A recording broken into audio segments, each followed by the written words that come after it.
La iniciativa Yo Te Incluyo el día de hoy tiene en nuestra casa una invitada increíble, no solo como profesional, madre y a la vez experta en un tema que muchas veces creemos un tabú. Hoy, 10 de septiembre, queremos abordar el tema sobre la prevención del suicidio y a la vez crear conciencia y empatía con muchas familias que día a día sufren esta situación desde su núcleo familiar y tal vez por vergüenza o por desconocimiento no abordan de manera preventiva. Gracias, Carol Guerra, por estar aquí con nosotros, psicóloga clínica y a la vez especialista en esta materia. Muchísimas gracias por la invitación, pues mi querida Meiki, yo feliz de estar en Yo Te Incluyo.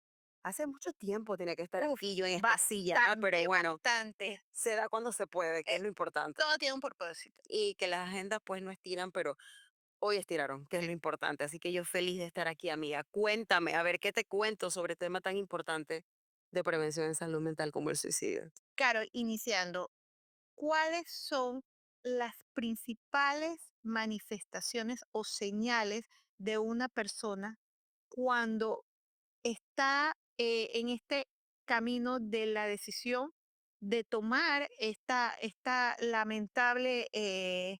lamentable opción de finalizar con su vida? Ok, bueno, hay muchas alarmas, hay muchas alertas, hay muchas sintomatologías, hay formas fáciles de darnos cuenta cuando una persona está pasando por un dolor muy profundo. El pensamiento suicida es cuando este cerebro pasa por un estrés agobiante, un sentimiento negativo agobiante y tanto lo siente y lo siente y lo siente que automáticamente desea pasar a la acción. Pero hay sintomatologías que pueden ayudar a prevenir que esto ocurra, como por ejemplo la conducta. La conducta es clave. La persona se da a conocer con ese pensamiento a través de su conducta, cambia sus hábitos. Si era una persona que era muy feliz, muy alegre, era una persona que siempre estaba con una sonrisa, pues eso cambia, eso se modifica. La persona empieza a dejar de arreglarse, a dejar de estar presente en su vida personal, se aleja de la familia, se aleja del entorno social, se aleja de sus amigos, le cuesta mucho hacer sus actividades diarias, le cuesta mucho, va al trabajo, por ejemplo, va a estudiar, pero le cuesta, lo piensa una y otra vez levantarse de esa cama hasta que una alarma le recuerda, hasta que una llamada le recuerda y entonces pues tiene la acción, pero cuesta mucho levantarse, sobre todo empezar el día. Eh, los activadores mañaneros les cuesta mucho. Arreglarse, como te decía, el apetito, el sueño también cambia, se altera automáticamente. ¿Por qué? Porque el cortisol es la hormona que está activa en ese momento y que comanda ese sistema sanguíneo.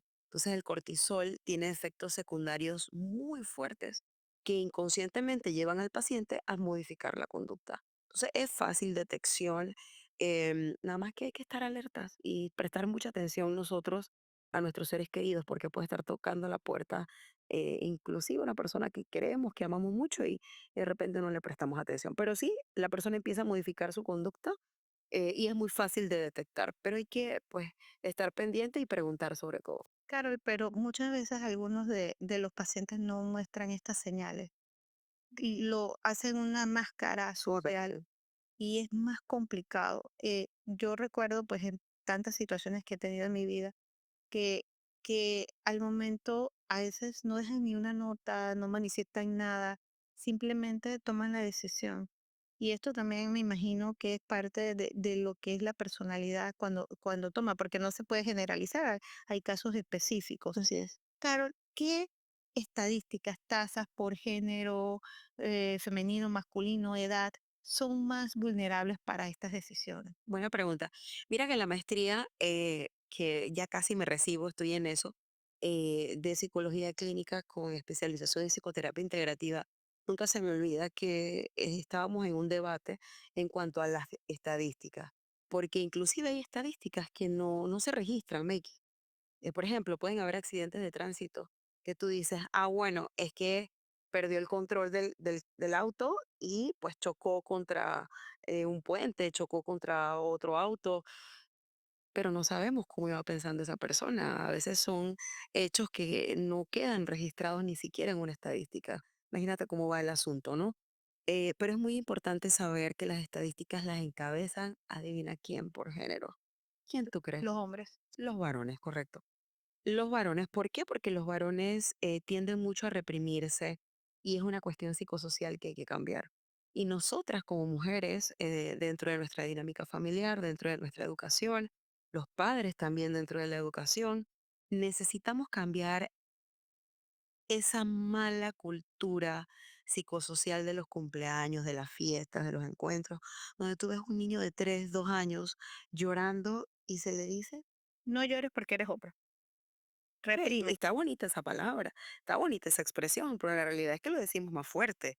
Tú eres un, no sé, Puedes decir todo, no te preocupes. ¿sí? Entonces, que si tú eres un marica, que si tú vas a ser pato, que si tú eres un gay porque lloras.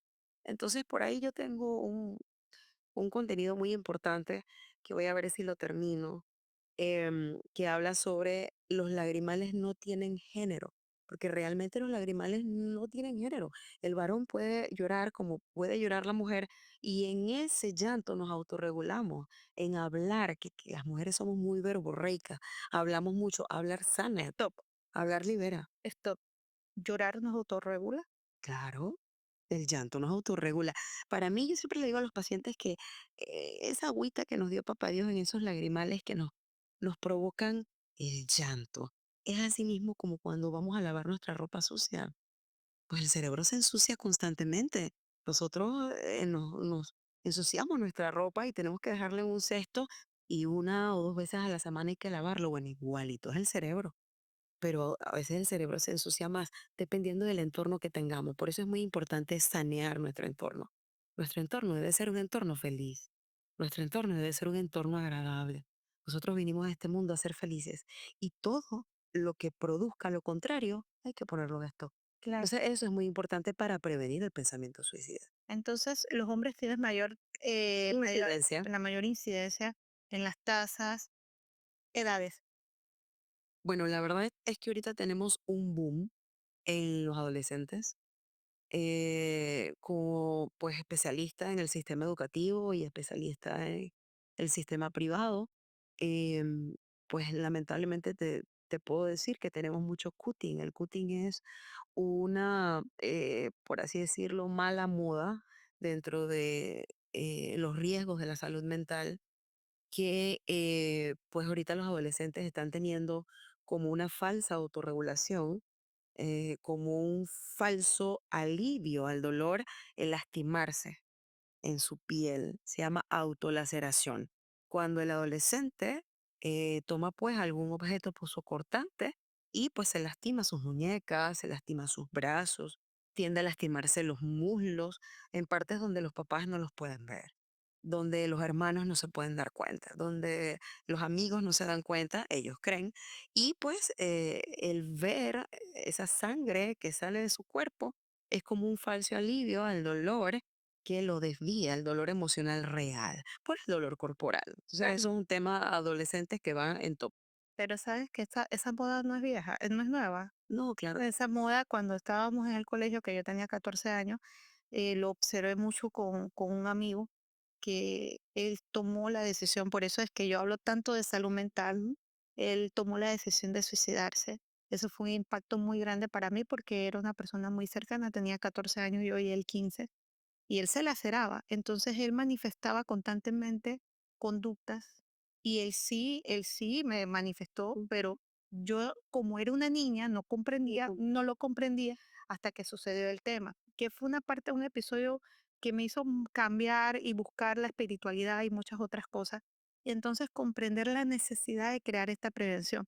Y este tema de lacerarte es un tema tan impactante porque los padres muchas veces no mantienen esa conversación con sus hijos. No se dan cuenta. No nos damos cuenta, o sea, y lo digo también como madre de dos adolescentes, no nos damos cuenta porque nos desviamos a otras cosas materiales y la salud mental de ese hijo que tienes en casa, de esa persona, no te estás dando cuenta que está siendo afectada por el entorno o por tu propio núcleo Y familiar. lo peor, Meiki, es que de repente tú puedes tener una dinámica familiar sana. Tú como madre o como padre te encargas de que tus hijos tengan una dinámica familiar sana. Pero bueno, así como a mí me encantan las zambas y tengo de varios colores, porque es una moda, pues y me gusta esa moda y decido con criterio formado tenerla, así hay chicos que deciden y no tienen un criterio formado, obviamente, que por eso es manipulable, tomar conductas aprendidas a nivel psicosocial. Entonces, de repente tú que eres María y eres mi amiga, llegas y me cuentas que tus papás se están separando, pero que te olvidas de ese dolor cortándote. Entonces, yo estoy teniendo malas calificaciones en química porque no estoy entendiendo química y para olvidarme que puedo estar fracasada en química, también practico lo que mi amiga me dijo. Y entonces empiezo a sentir un falso alivio a un dolor y una resolución a un conflicto que no es real, no es sano, que me autolacera, que me lleva inclusive a la muerte. Y por copia empiezo a replicarlo. Y mi hermana me ve y hace lo mismo. Entonces se vuelve como una moda inadecuada que a través de los años pues ha ido avanzando.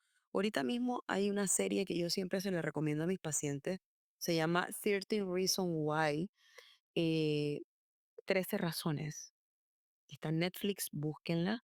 Es em, es pues una historia muy hermosa de muchos capítulos de la vida real, en donde una chica graba 13 razones por las cuales ella tiene ese tipo de pensamientos y explica muy explícitamente por qué se puede llevar, cómo nace, a veces puede nacer del bullying, tanto una persona está acosada socialmente a nivel negativo, em, y parece mentira que a veces ese acoso se da porque brillas mucho, porque eres inteligente, porque eres diferente a los demás, porque no tomas, no fumas, no vapeas, porque tienes un hogar bonito, porque eres el que llegas a tiempo a casa. Entonces, como eso está muy fuera de lo normal, te bulean. O por simplemente porque utilizas unos lentes, porque eres el bueno de la clase, eh, empiezan a autolacerarte de esa forma, y tú adoptas la conducta ok, yo me lo creo, que es esa autolaceración, y empiezas a tener pensamientos de que es cierto lo que me están diciendo y llevo entonces a una acción. Hay una gran diferencia entre el pensamiento suicida y la acción suicida. Realmente hay muchos más pensamientos e intentos que la misma acción. Dicen por ahí que el paciente que lo logra fue un cobarde. No, cuando tú estás, hay mucho, es todo lo contrario. Cuando lo vemos en la salud mental, los pacientes tienen miedo y no lo llegan a hacer, a completar el hecho porque es un miedo horrible el que sienten al enfrentarse a su Un par posible final. Entonces, realmente hay que ser muy valiente en realidad, en una forma pues distorsionada de ese pensamiento, porque no es lo adecuado, pero hay que tener pues mucha valentía, al contrario, una fortaleza de simplemente hacerlo y punto, porque los intentos y muchos intentos y pacientes que han estado en urgencias por cutting, por intentos fallidos, es porque no llegan a completarlo. O sea, realmente hay un tema de miedo y no lo llegan a completar, que es un dolor en la psicoterapia mucho más profundo.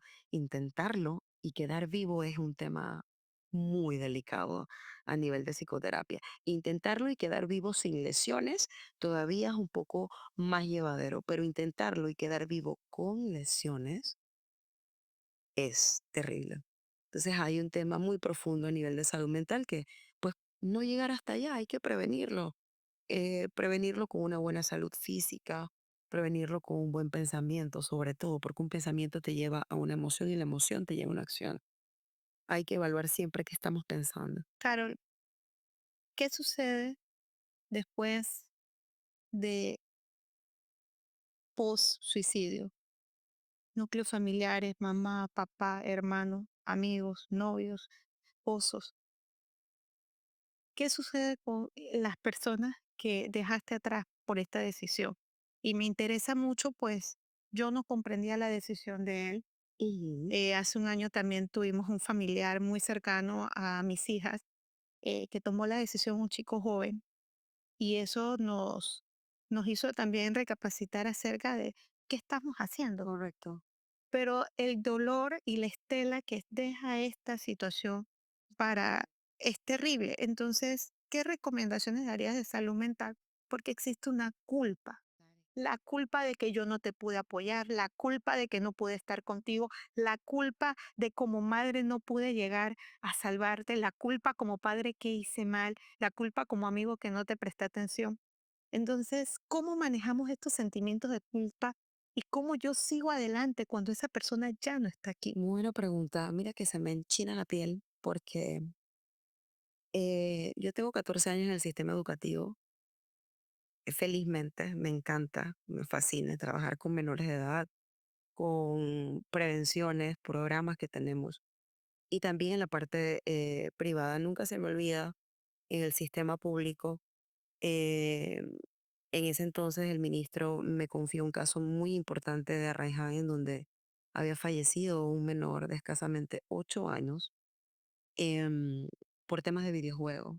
Se le había quitado el celular. Claro, a un niño de 8 años con adicción al videojuego es un tema bien fuerte porque la dopamina se estimula sin ley. O sea, está ese cerebro estimulando dopamina y parece mentira, te lo quito por castigo, pero eso es como quitarte el aire. Entonces, pues ocurrió este hecho. Habían muchas personas afectadas eh, porque el hecho fue en la casa y yo practico la corriente conductista y humanística. Entonces ahí tuve que hacer un mix hermoso. Yo tenía que ir a la casa porque, como te digo, hay pensamientos que llevan al intento, pero no a la fatalidad. Pero hay pacientes que llegan a la fatalidad y cuando se llega a la fatalidad es terrible. Y en edades tan cortas mucho más. Entonces, pues, se visitaba la casa, se hacía mucha terapia humanística, mucha terapia de duelo en cuanto a la parte cognitiva conductual. Como dices, sentimientos de culpa, por supuesto. Había que hacer reestructuración psicosocial, había que salir de esa casa porque había mucha culpa y mucho resentimiento y muchas memorias negativas. Entonces, hay planes de acción que dependiendo de cómo sea el caso, así mismo pues lo toma el especialista. Y hay que tener, para los planes de acción hay que pues evaluar mucho el entorno, hacer una muy buena entrevista, porque para mí pues en la maestría nos enseñaron eso, mis queridos profesores, un saludo para ellos, que siempre los llevo en mi corazón, en mi hipotálamo, el corazón nada más bombea sangre. Em, Ellos nos decían que es muy importante hacer una buena recopilación en una entrevista, una anamnesis total, porque es una prueba también, es una prueba psicológica que nos da un perfil de un caso. Entonces es muy importante hacer una buena entrevista para saber cómo tú vas a realizar ese plan de acción. Entonces es muy importante saber también dónde llegan tus límites como especialista. Si ya yo veía que necesitaba mucha profundidad en duelo, pues hay fundaciones que lo puedo decir aquí porque son muy amigables, yo los estimo mucho, los colegas de allí de la fundación, una fundación que se encarga especialista en duelo. Y esta fundación está ubicada, Patología. correcto, esto está en Ciudad del Saber, es una fundación que habla sobre esa parte importante de cómo manejar el duelo. Es muy importante saber que el duelo tiene sus etapas. Cuando llega a esa parte de fatalidad, el duelo tiene 6 etapas que hay que respetar. Al principio, en la familia pasa como con tu amistad, que quieren accionar de una vez, quieren estar con la persona o los familiares afectados de una vez, darle el apoyo. A veces tenemos que decir no, a veces tenemos que esperar un tiempo, porque en ese momento hay un shock enorme para los familiares, porque era algo inesperado. El ser humano no está preparado para la muerte.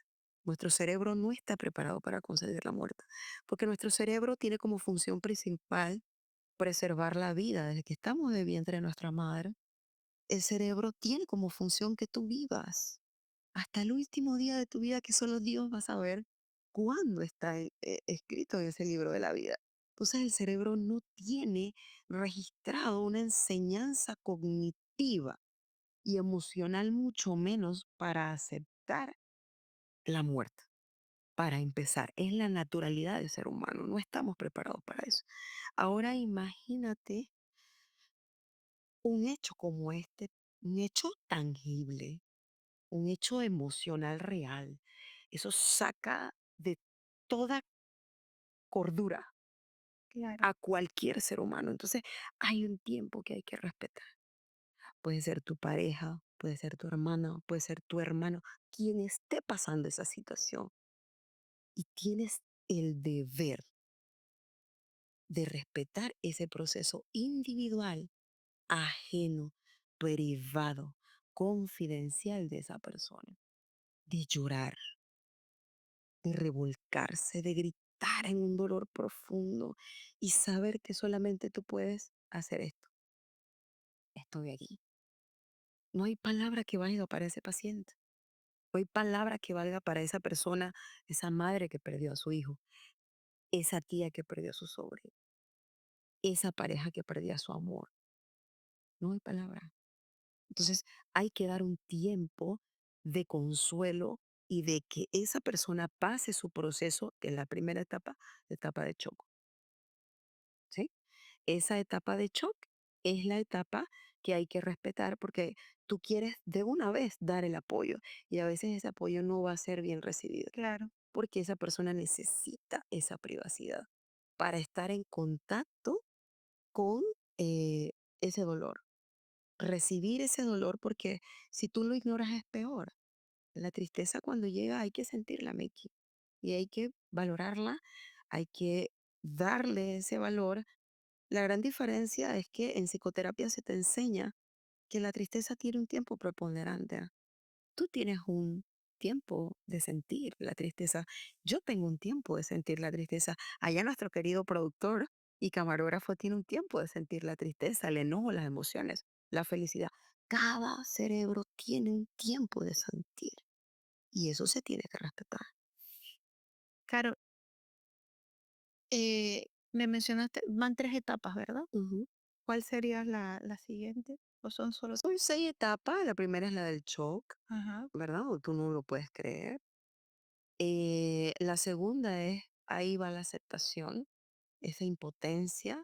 Y la última ya vendría siendo la aceptación, donde tú aceptas que ya, que perdiste esa persona, que esa persona no está, que probablemente el dolor no era tan fuerte, que era pues, mejor dejarla ir. yo recuerdo, hace mucho tiempo que, pues, a raíz de eso yo fui a la iglesia y yo me preguntaba siempre por qué él había tomado esa decisión. Si teníamos éramos niños y teníamos toda una vida por delante, que yo no comprendía el dolor de esa persona. Y me recuerdo que yo estaba con alguien de la iglesia y me dijo: "¿Sabes que tenemos que respetar las decisiones de las personas? El dolor de él fue tan fuerte que decidió no estar, Así es. y tú no eres culpable de eso". Allí es donde viene el no soy culpable. El terapeuta te lleva a un tema de no soy culpable. Entonces, inclusive en ese punto donde no estamos preparados para el duelo, mira que casualmente en la feria del libro, tengo una amiga que acaba de lanzar un libro hermosísimo, se los puedo recomendar. em, La mano que nunca despertó, Eraida Ramos. Ella habla, es psicóloga, habla sobre el proceso de fallecimiento de su hermana. Es un libro que habla sobre la etapa de que somos egoístas. Exactamente. Somos egoístas. Inclusive hay, estamos hablando del suicidio en todos los aspectos. Vamos a ver el suicidio, el que más se ve es el que pasó de repente, que tú no sabías, no te diste cuenta, la persona estaba pasando por un dolor profundo y ocurrió el hecho. Bien, pero ¿dónde está el tema de el sentimiento y la emoción o el pensamiento de un paciente que ha estado por mucho tiempo con una enfermedad, que ya su cuerpo no? No, Eutanasia. no quiere, no propiamente la eutanasia, porque el paciente, ya la eutanasia es otro tema que puede ser otro podcast. Es un tema Uf, interesantísimo. buenísimo, si Es quieres aquí vamos a estar, pero me refiero es al tema de que ya el paciente no puede más. Y tú, como hija, tú como nieta, porque estamos hablando de edades longevas ya, de edades de personas que ya cumplieron pues su propósito o que llegan a tener un cáncer muy fuerte o una patología muy grave que tú quieres que esa persona no se vaya. Y tú le haces un hospital en la casa y tú haces todo. Vas y contratas al médico, contratas a la enfermera, haces un hospital en tu hogar con la finalidad de que esa persona se quede. Y allí hay un punto psicológico que inconsciente de el egoísmo, donde tú no permites a esa persona que esté en paz, que se vaya en paz. Entonces hay un tema que se trabaja en las etapas del duelo, que ya es pues un tema muy profundo.